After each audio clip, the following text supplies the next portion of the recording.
What does this mean? How can you relate cost to quality management? I'm spending lakhs of rupees in accreditation. How is it going to be beneficial for me for a mid-sized laboratory? Latest family, glad to meet you all. If you're running a laboratory, the most important thing is about the certifications and accreditations for your laboratory. If you're running a mid to large size laboratory in India, you would be very persistent in getting an NABL accreditation. So why should we get the accreditation? What is the process of accreditation? What are the benefits of this accreditation? How to apply this? All these things are going to be covered in this video and the next video. Kindly see both these videos to have a clarity on the NABL accreditation. So going on to this, what is an accreditation? See, there is certifications like ISO and the NABL accreditation. So in ISO certification, what happens is that your center is said that it has all the quality required to have a trustable report. Whether this certification is enough, at times it is not enough. You need to also have technical competence, that is all the process followed inside the laboratory is also trustable to give a valuable report to your customer. To create this technical competence, we need to have the accreditation bodies. In this, majorly we would be talking about three parties. First party is your own self, that is your own laboratory.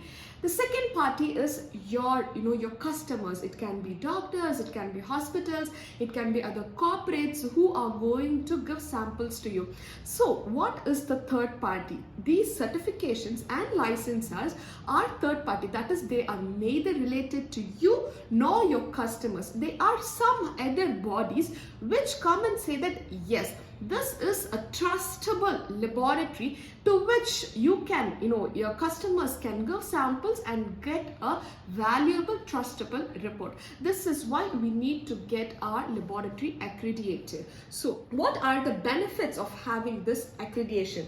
The first one is international recognition. So when your laboratory is accredited either to the NABL or the CAP, that is the College of American Pathologists, whether you're having both either of this or both these accreditations, what happens is that if you're going to give a report through your laboratory, it gets recognized internationally. So like for example, a patient comes from Dubai, takes a report from your laboratory which has NABL accreditation, goes back to Dubai for treatment.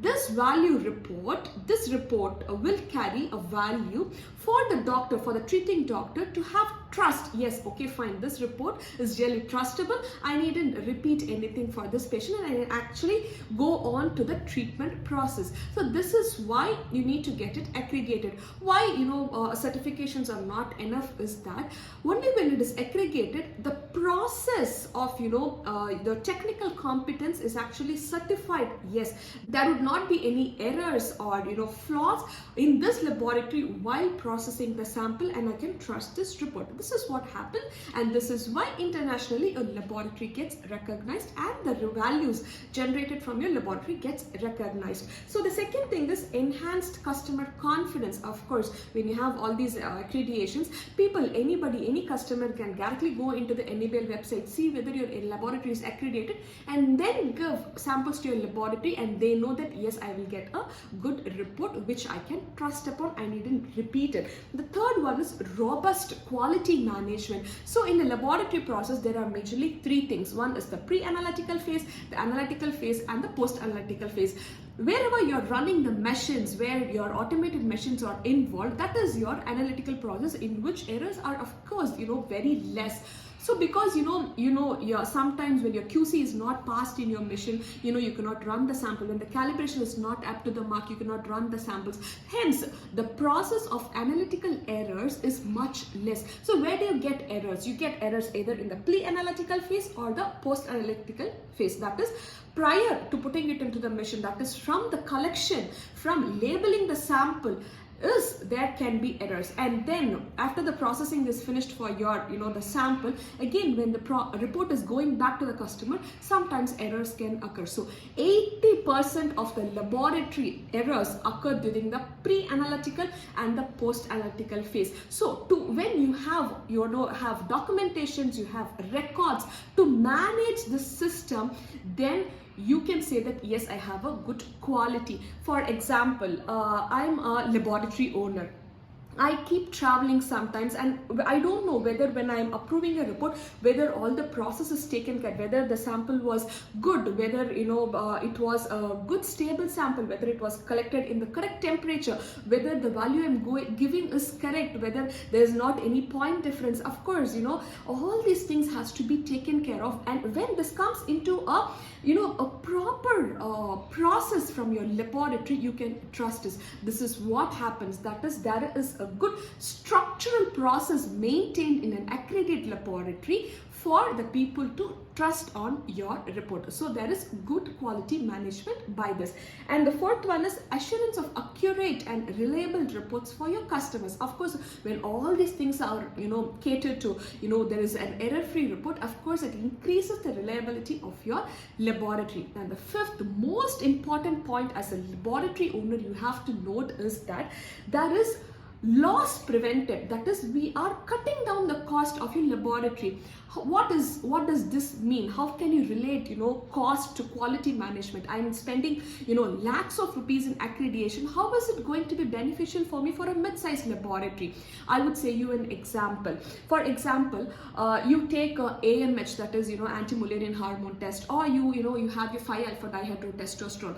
Suppose there is some error somewhere, and as a laboratory owner or a senior technician or as a senior consultant pathologist, you find out there is an error. I think this sample needs to be repeated.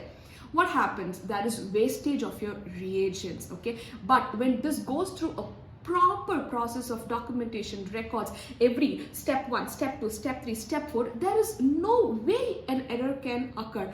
So you needn't repeat your the samples, you needn't waste your reagents. That is how we're going to reduce the cost. This is one example of going in for the accreditation. So these are the benefits of going in for the accreditation for your laboratory. So what is the next thing you need to know? Only do medical laboratories get NABL accreditation? No, there are 3 types of major laboratories which can go in for an accreditation process. It can be a testing laboratory, it can be a calibration laboratory, and then comes our medical laboratories. So these testing and calibration laboratories can be for food industry, can be for metals, can be for soil. So all these things, we are more concentrating now on the medical laboratory. So what are the types of medical laboratories which can get accreditation? Of course, you all know that biochemistry laboratories can get, pathological laboratories can get, histopathology laboratories can get. So sometimes you might also need to know that even if you're running a cytology laboratory, a cytopathology laboratory,